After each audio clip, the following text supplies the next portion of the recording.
What up, though? I'm your host, Young Tone the Man, and this is the BlackShot podcast. Let's get to it. Keep it 100 and kill yourself. Don't bullshit with it. What up, though? It's Young Tone the Man. We back in the BlackShot podcast. This is episode 11. Today's episode is titled Baby Mama. We're going to get into a couple topics today. We got a special guest. Welcome Miss Lady T to the BlackShot podcast. What up, though? Hey, Hotshot. All right. How you doing? I am doing good. How are you? Fantastic. All right. So, today's episode is going to cover three topics as usual. First one is going to be mandatory DNA testing when signing a birth certificate. Topic 2 is going to be child support. And topic 3 is going to be the strong black woman versus the independent black woman. So we're going to start this thing off. First topic, mandatory DNA testing when signing the birth certificate. So the question is, should it be mandatory to do a DNA test when you sign the birth certificate? Why or why not? I definitely think it should be mandatory. It will cut out a lot of mama's, baby's, daddy's, maybe. It will cut out a lot of going to court, fees, everything. Just go ahead and nip it in the bud. Especially ladies, if you know you've been popping that thing from left to right and you just trying to put it on the best candidate, come on, ladies. You gotta do better. Gotta do better. Because at the end of the day, that child hurts. That's the child is the only person that's, hurting, and they're losing at the end, okay? So I definitely think it's mandatory for that DNA test to, be done. Also, with that, once you figure out and once they find out if that person is or is not the baby father, you can go on to the next candidate, or you can just nip it in the bud, and they give them an opportunity to sign that birth certificate. Now, if that man don't sign that birth certificate, okay, cut your losses. Can't force nobody to be responsible. But at least that child will know who their father is, without a doubt. What about you, Tunde? Okay, so I'm a big advocate for doing DNA testing before signing birth certificates because it does take away a lot of the confusion. A lot of women have done very underhanded things when it comes to securing a man to be a father figure to their children. And one of them is getting them to sign the birth certificate and placating the man's lack of knowledge on the biology of the situation.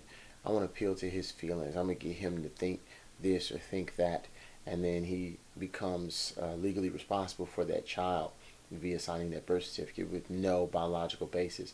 And then somewhere down the line he figures that out. And that causes a problem between not only the parents, but it causes a problem between the adults. The child as well. And then you always have that possibility of the actual biological father coming back in the picture and causing an issue. And then you have to, well, you're not my real daddy and all of that nonsense, which creates a whole lot of baby mama drama. Now, everybody who's had a kid by someone that they're no longer with is a baby mama. Just plain and simple. You somebody baby mama. Whether y'all on good terms, bad terms, you still somebody baby mama. It's not a negative term. It's just a socialized, commonly used term to state a fact. You're the mother of a child to some person. And because you're not with that person, there's a classification for that. Now, if you're with the person you had kids with, cool, do your thing, be happy. But I think we have a lot of negativity around assigning responsibility and legal responsibility to people because we wanted the baby to be by that person. We wanted this situation to be with this person, and it wasn't that way due to the choices that we made. So now we're trying to force it or finagle it or finesse it, and that's just bogus. That's not right. Now, if you don't know who the child of you or who the father of your child is, that brings your character into question, and you need to be honest with everybody involved about what was taking place, and then they need to be honest with you. So, if you want to eliminate all of that, amen, stick with the one person. And if you don't know if it's him, you need to tell him.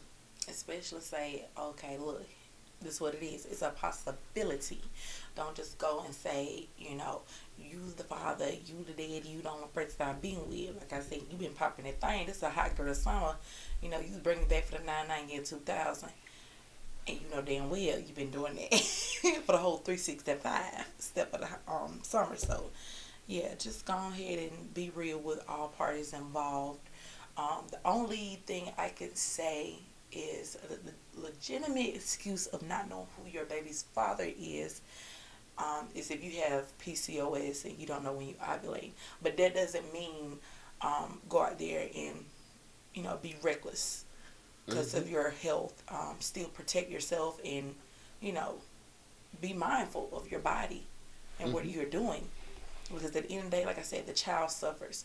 That man suffers. You suffer. Because as a woman, as a mother, you want your child to have that father figure in their life. You want them to know who their biological. You're trying to break the generational curse and the stigma of black men not being in their fathers, in their kids' lives. So you hold a very big responsibility as a woman, as a mother, to keep yourself and hold yourself to those standards, basically, and don't just give yourself to any and everybody. Can't go back and double track where you been. Okay. All right. So moving right along. Next topic: child support.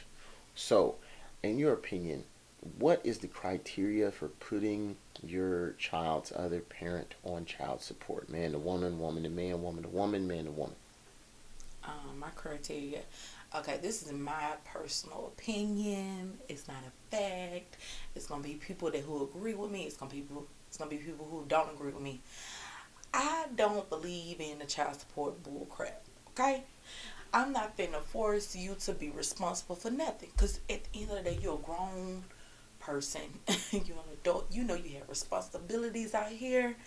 I'm not finna force you, sir or ma'am. I'm going to do it on my own, and what you won't do, somebody else will. I'm a very big advocate of that. Me personally, I have been on the other side of being put on child support for something that happened, and I thought it was a bunch of bull crap because I'm not a deadbeat mother. I take care of my responsibilities. I go above and beyond. And I was still faced with being put on child support, and the amount was $550 a month. And they didn't care that I was taking care of that child. They just knew they was going to put me on child support because I had a good job, and that's what it was going to be. They didn't care. They saw that it was a bigger opportunity to get more money out of me and do what they want so they can live above their means. But yeah, with the child support thing, I feel like majority of the time men are put on child support out of spite. Recently, I was talking to a friend over the weekend, and basically he's getting charged. He getting hit with $1,300 for 2 kids. And I mean, I can vouch for this man. Even if it was a woman, I would vouch for this woman. But it's a man in this particular case.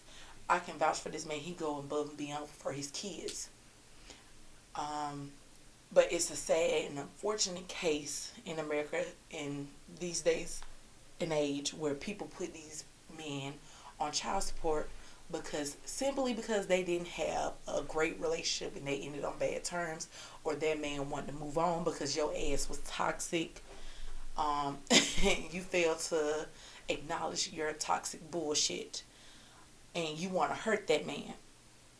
And being put on child support is basically a lose-lose situation for the black man in America, or the white man, or any freaking man, but mostly the black man, because once you be put on child support, they don't care if you lose your job. They don't care if you in the hospital on your dying bed. They just want to know when that payment gonna hit, and it need to be made on time. Because once you lose your job, what happens? You lose your house. It's a possibility you lose your house, your car. You lose your transportation, getting back and forth to work. They don't care. They still need those payments. That makes you face the reality of being put in jail And when you get put in jail, do you think those child support payments stop? No, they keep rolling. So once you get out of jail, you're faced with a big ass bill of child support because you're behind. Ladies, please stop doing that. If that man don't want you anymore and he's still getting those kids and he's paying and doing his part, let him do that. Don't you dare go walk to see your ass down to that court and to them crackers and got darn put that man on child support because he don't want to be with you.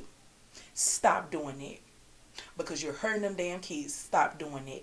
And y'all want to sit here and complain about, oh, there's no good men left. No, you attract the wrong ones, and then when you get the right one, you dog them out. Because that's not what you used to. You have this sick ass fantasy in your head, and then when you get the right man, you don't know what to do with them.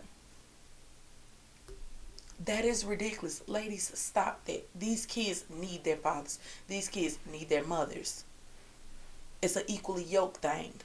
That's why God gave us parents 1 and 2, mother and father.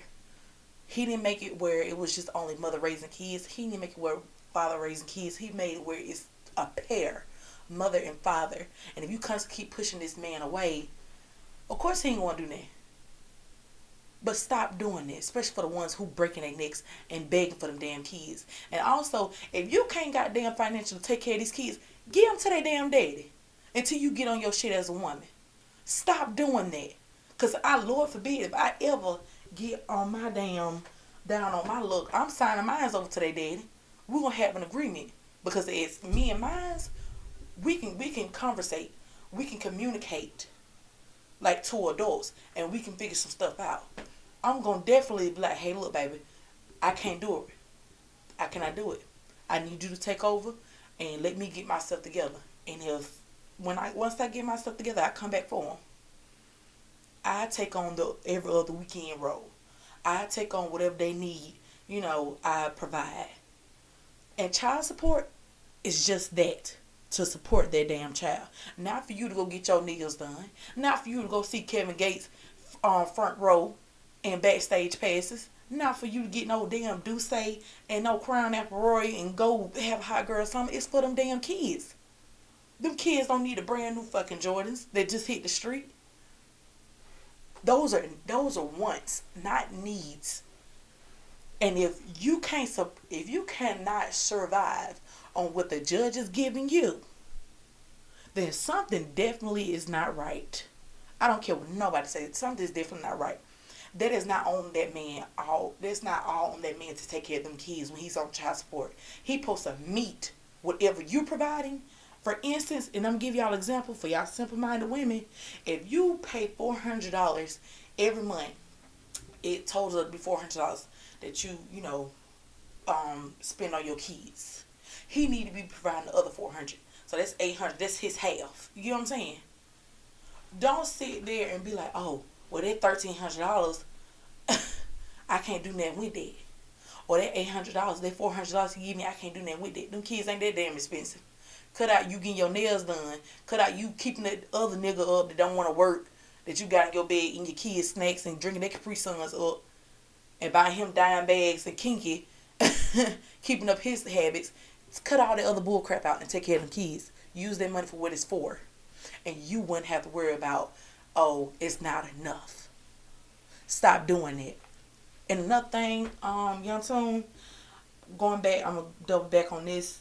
I feel like when a woman put a man on child support and it end up not being his, I feel like she should pay everything back.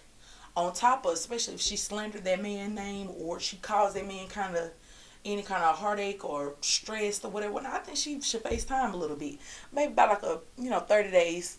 It depends on how you was, especially if you're a habitual offender, your ass need to face time because you're sick.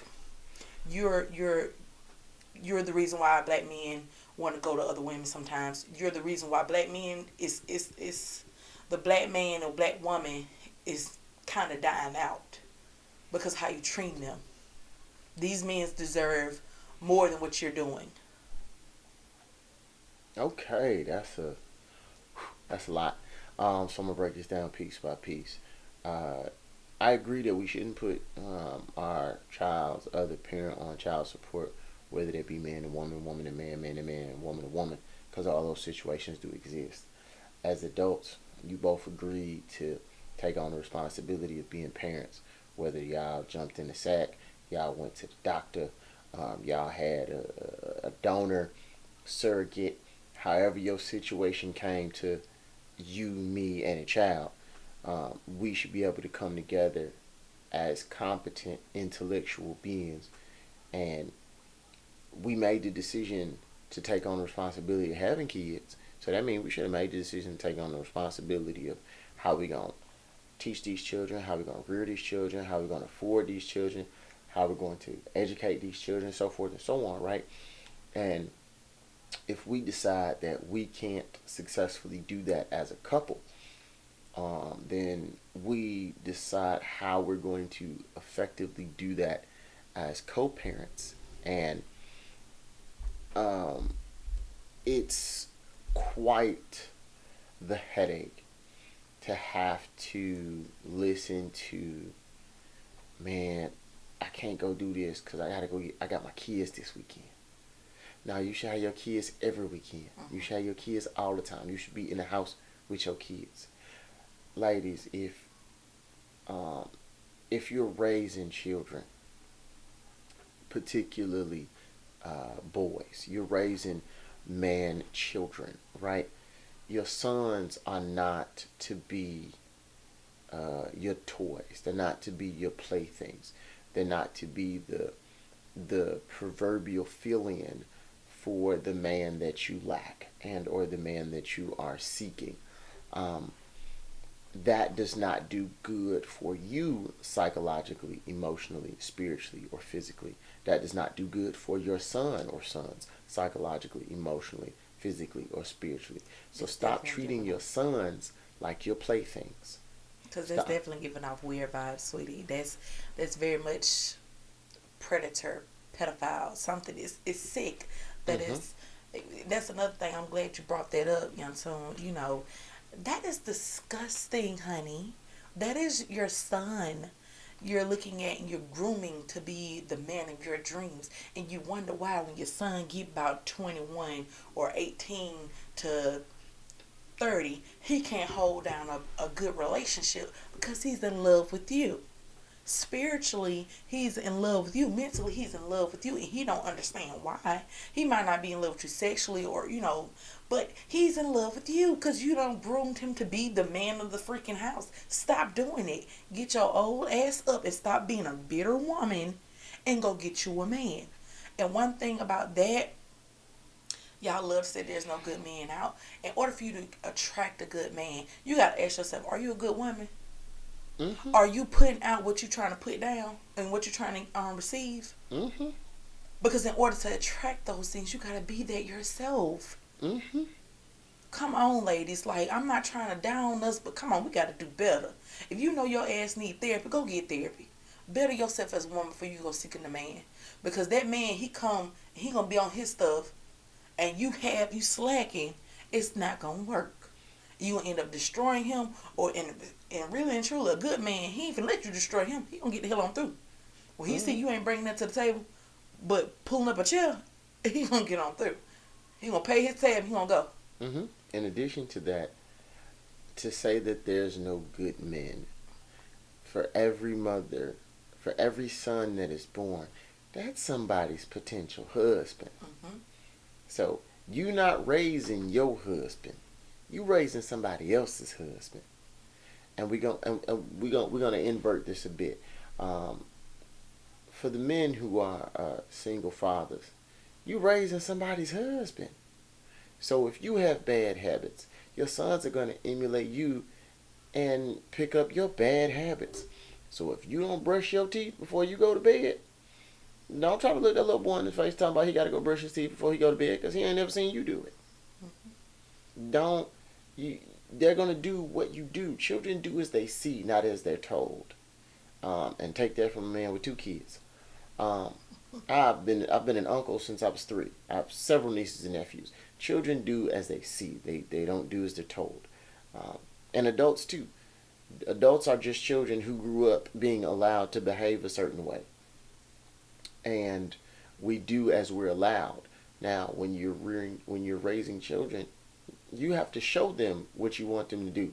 If you want your children to brush your teeth, they got to see you brush yours. You know, my daughter, hey, you got to go brush your teeth. But daddy, and then daddy standing right there in the bathroom, right there in the bathroom next to her in the mirror. Come on, you got to brush teeth. Come on, do. Got to brush teeth before we go to sleep. Hey, did you brush teeth this morning? Come on, daddy's brushing his teeth. You got to brush your teeth, and then that becomes habit. So you have to have the habits to give to your sons, gentlemen. Um, doesn't matter what shade of skin tone you have. Your sons are gonna do as they see you do. That's like people say, well, tell your kids it's not good to smoke, but they see you do it. You know what I'm saying? They do as they see. And to for those of us raising daughters, as a woman, you raising a daughter. If you're using her as a chess piece against her father, that tells her that men ain't no good. So not only are you trying to penalize that man, you're penalizing that little girl. You're giving her the same negative habits that you're portraying. If every time you and him talk, you gotta out talk him, you gotta hoot and holler and yell, you gotta snicker, you gotta do the reach and grab, the finger pointing, and all of that extra nonsense. Yeah, that she's gonna develop those same habits. She's gonna do that same thing. Exactly. She's going to feel that she can talk to men that way because that's the way that her mother talked to men. And she's going to talk to every little boy the exact same way. Now, on the flip side, if you're nice and courteous, she's going to be nice and courteous. If you're shy and timid, she's going to be shy and timid. So she's going to do exactly what you do. She's going to say exactly what you say. So understand, raising daughters, you put that man out the house, she's going to get accustomed to not having a man in the house. You're not teaching her how to be somebody's wife. You're teaching her how to put men out the house. So that means if you putting the man out the house, that means you got to be taking out the trash. So that means she got to be taking out the trash. Why? Because she's going to do exactly what you do. If she sees mom work all day and cry all night, what is she going to do when she get older? Work all day and cry all night. She see mama coming in sloppy drunk 2-3 in the morning, with her clothes super fitted and her business hanging out. She gonna come in 2-3 o'clock in the morning with her clothes super fitted and her business hanging out. And that's what you call those generational habits, Mm-hmm. curses. Yeah, Because that's you're teaching your kids bad habits, and you don't realize it, Mm-hmm. and you wonder why. And then when you get older, you have this sense of basic knowledge all of a sudden that, oh baby, I'm sorry, I should have never taught you that, or mama was wrong, or grandmama taught me wrong, and I end up teaching you, but it's not the right way, so now I gotta fix it. But baby, the damage is done. Mm-hmm. Okay, the damage is done. So ladies, and men, because men, you go through that too. I advise y'all to get help and stop those generational curses, stop those generational bad habits, because our kids are the future, and we need more black love prospering. Okay. Mm-hmm. And stop putting them crackers in your business, because once they get in there, they gonna take your money. Oh baby. Moving right along to the next topic. So the next topic is the strong black woman versus the independent black woman. So take that. The question is, what is the difference? Okay, I'm glad you asked me that question.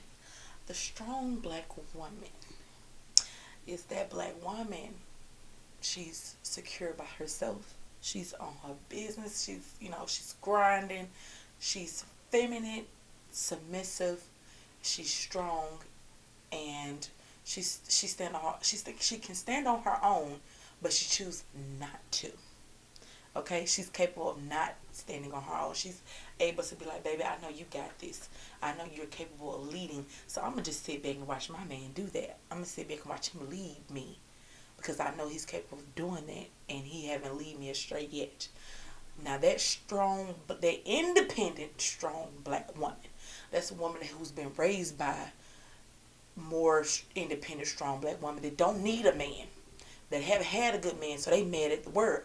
And they've had to be strong all their lives. They had to do everything all their lives. So when a man come, they're skeptical. They're, they tough and they got this wall build up, like, and they talking harsh to him. They putting him through a ring to see if he's really who he is, because they've been doing it all their life. They change the oils, change the tires. They ain't never had nobody do all that. So they're forced to, be the independent woman. Those are the women who are tired of being strong, but they don't have no choice but to be strong and independent. Oh, That they is got a the choice. difference. No. Yeah, they do. They make that choice every day. When you get up and you decide you want to talk to this man sideways, you making the choice. When you decide you want to put on your right sock before your left sock, you making the choice. So if you one of those folks who, I don't need a man for this, I don't need a man for that, then you don't need Lil Pookie and Ray Ray coming over because Brian you invited over to the house and got beside himself, since you don't need a man for this and that. Mm-hmm. It's the same people. Well, I don't need a man. Okay, but my question is, do you want one? Because acting like that ain't gonna get you one. And if you do manage to snag one, how long he gonna stay? When you talking to him sideways, when you making him feel less than, when you're asserting yourself ahead of him in a contest of masculinity. Now, I think neither these two things are not the same. They're very not necessarily opposing, but they're very similar, though they have major differences. And I look at them both as stereotypes of black women. The strong black woman being the more Aggressive one. no, not necessarily aggressive. The strong black woman is the more secure one. She got some wisdom going on. She understands her placement within herself, her placement within her family, her placement within the world. And that's not always this. That's never the same for any two people. Mm-hmm. And so she's more secure. She's more understanding. She's more critical of herself, vice the rest of the world. And she puts things in an order on which that works for her. That she creates space for her and hers. And if a worthy man comes along, then she's in a position to where she can create space for him, though without shortening the space for herself.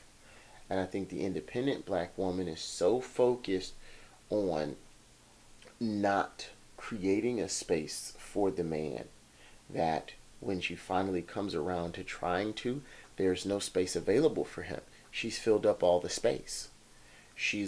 Everything revolves around her taking charge, her controlling the situation, her being the lead.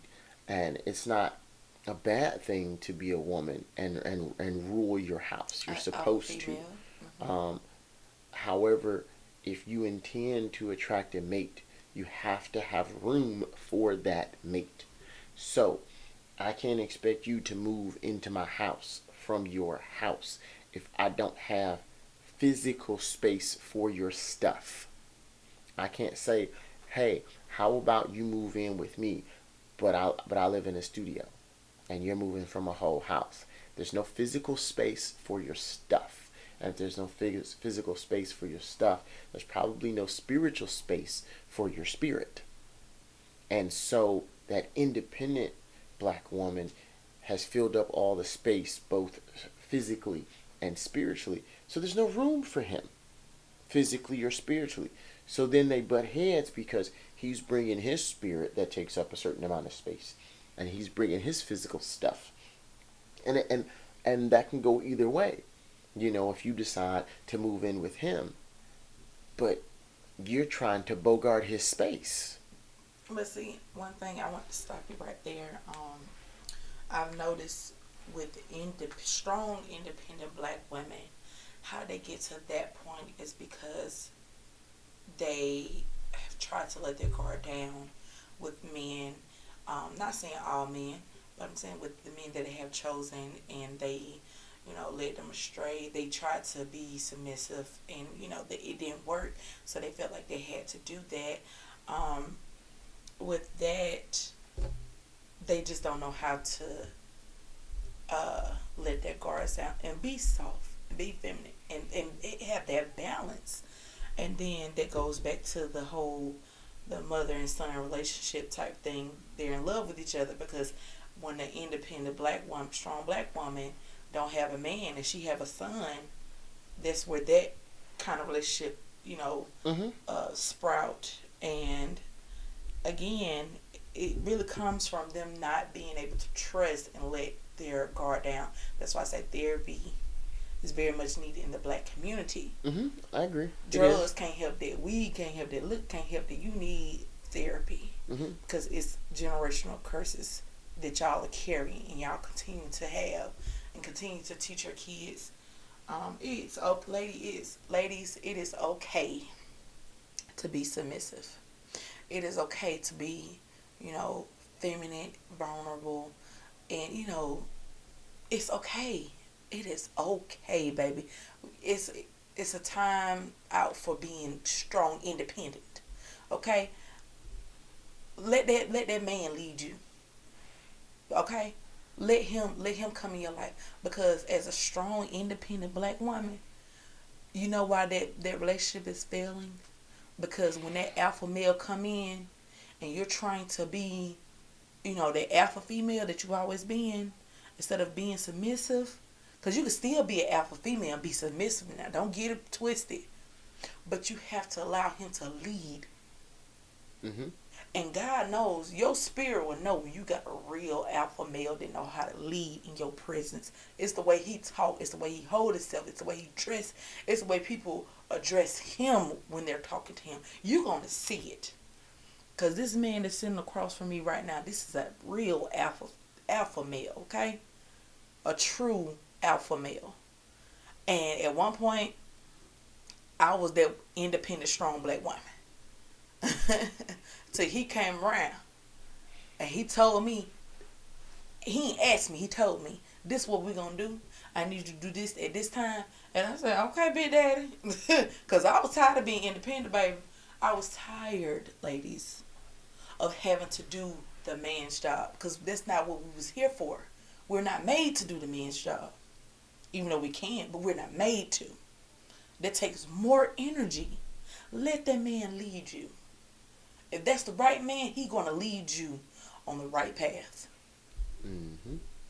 And today, I say this. To lead, you have to know where you're going. And you have to have a plan on getting there. And the hang-up is in terminology many times. A lot of women get hung up on the term submissive and what that actually equates to in physical action. Because we say terms and we have a certain thing in mind, but yet we don't necessarily explain that mindset. To be a submissive woman does not mean you're a yes man or a yes woman. It doesn't mean that you're secondary. It doesn't mean that you're at the man's beck and call. It means that you give him the physical, social, and spiritual space to make decisions on y'all's behalf. And you don't combat him in public about it. Though you may disagree, don't combat that man in public about the direction y'all are going. Because this is a y'all thing. This ain't a him thing. This ain't a her thing. This ain't a you thing. This is a y'all thing. Now, if he's a truly good man, he's gonna come up with a plan, and he gonna run it by you. He gonna get your input. He gonna ask you about some of the details. Hey, what you think about doing this? Hey, look into this, and he's gonna put you in a position to where you're making many of the decisions. I tell my wife, I say, listen, I spend most of my time not determining what I eat in a day as far as what's on the menu. I don't pick what's on the menu. I go look at the menu and determine what I'm going to eat off the menu that's provided. So when it come to the kitchen, here's a handful of things I'm just not going to eat. But other than that, what you cook is what I'm eating. So don't wait for me to get home to figure out what we eating for dinner. If you say, hey, we eat meatloaf, mashed potatoes, and green beans, well, no, I'm gonna go wash my hands, sit my ass down, and eat meatloaf, mashed potatoes, and green beans. If you say, baby, we eating fish, well, I guess we eating fish then. Now, and so what that does is that puts her in a position to make the decisions. Now, to facilitate in the relationship. Right now, to facilitate that, you've got to do the things that equate making that decision. And so we determine what we're going to get from the grocery store. Hey, I'm thinking about making this or making that. And when I got a taste for something, I'll tell her, hey, I had a taste for this. Or so when we go to the grocery store, we say, hey, what do you think about spaghetti or baked ziti or barbecue fish or oh, let's try this thing that's got potatoes and green peppers and onions in it. Oh, do we have stuff to make meatloaf, mac and cheese? Do we have stuff for squash casserole? Do we have stuff for this, stuff for that, right? And we'll come up with what dishes we want to make and what needs to go in them. So we determine the grocery list. And then, so we go in the grocery store, we buy what's on the list, put groceries away, and we go, hey. And she's like, well, I'm cooking the so-and-so and the such and such. And I'm like, cool. So I'm eating the so-and-so and the such and such. And what that does is that creates some harmony in our relationship because we understand where each other stands on that premise. So that's not an area of contention. Now, some other things are discussed a bit differently to where it's like she puts her foot down and says, nope, I'm not doing that. And I go, all right. And I'll say, hey, we not doing that. And she'll be like, but wait a minute. I'm accustomed to blase splee. And then we'll discuss our way through it and we'll come to a consensus, right? But that's because I understand she has value. And she understands she has value. Just like she understands that I have value. And I understand that I have value. So she doesn't have to be the independent black woman. She just got to be strong. Right? Having independence and being independent are not the same thing. Having independence is critical to personal development and satisfaction and success. Being independent is a matter of choice. And it is a matter of choices. And we are all the results of our accumulative choices. And I tell people quite often, I don't know everything, and I don't have everything figured out. Because people would tell me, you got your whole life figured out. Nope, I just learned at an early age that either I'm going to make the decisions or I'm going to be subject to other people making them for me. And I learned quickly I didn't like the way other people made decisions, so I started making my own decisions. I love that saying, guys, by the way. I really do. Because, again, you're not going to like when somebody else is dictating your way of life and way of thinking. Mm-hmm. So that gives you the opportunity to grow up and make the decisions for you. Mm-hmm. My mother would tell us, you got two options. You can eat what I cook, or you can eat what I cook with a so ass. Pick one. So we ate what she cooked. And then we got to a certain point, she was like, you can eat what I cook, or you can go hungry. Alright. Hey, I love guns. She was like, no, we not having guns in my house. So when you get your house, you have all the guns you want in your house. So what did I do? Got my own house, I bought my own guns. Now I have guns in my house because I like guns and it's in my house. And so So the first part, yes, those are two separate things: being a strong black woman and then being a strong, independent black woman. And the second part of that is: are these stereotypes good for us as a people? No, because with the independent, strong black woman, they're negatively looked at as being aggressors, aggressive women, and angry. You know, and it's not the case. You know, those women are just tired. You know, they've been having to be strong, um, damn near all their lives, really, because they have learned from other independent, strong black women, and they didn't break those again generational curses, generational bad habits. With that independent, strong black woman, she wants to be like the strong black woman. She wants that. She don't know how to go about getting that. But again, I go back to say this: get therapy, seek therapy. Um, Therapy is not just a white person's thing. Therapy is not a bunch of quack. You need to let that out. You need to get pointers and help on how to break these curses and you know be able to grow and develop a new mindset. Mm-hmm. You know, um, because if not, you're going to destroy yourself, ladies. You're going to end up being in the hospital having a stroke, and you don't know why, because you don't overwork yourself, you don't stretch yourself out, because you mentally get tired of being independent. Yeah. Okay? And I done worked in the health field. I done seen plenty of women come in there, especially black women. They came in there and they tell me these stories about how they had to do everything all their life, and shoot, they took care of their mama kids, and the grandmama took care of their mom. You know, it's the line of whole things that they continue to do, and the result was their health declined. Their body shut down on them. Don't overwork yourself, ladies. Seek help. Seek therapy. Stop stop doing these generational curses.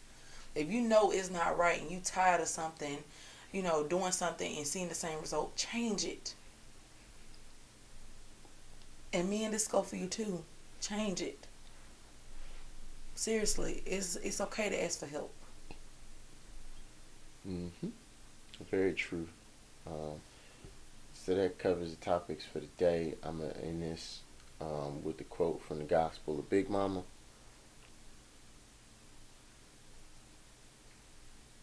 Don't write a check that your ass can't cash. So that means you have to make the decisions that equate to the things that you've won out of life. Um, so if y'all just fucking around, use protection. Keep it between y'all, and you ain't got to worry about no oops because you done went past just fucking around. And to that I say this: if you raise your kids, you can spoil your grandkids. But if you spoil your kids, you got to raise your grandkids. This is your host, Young Tony Man. It's the BlackShot Podcast. What up, dog? I'm at your neck, son.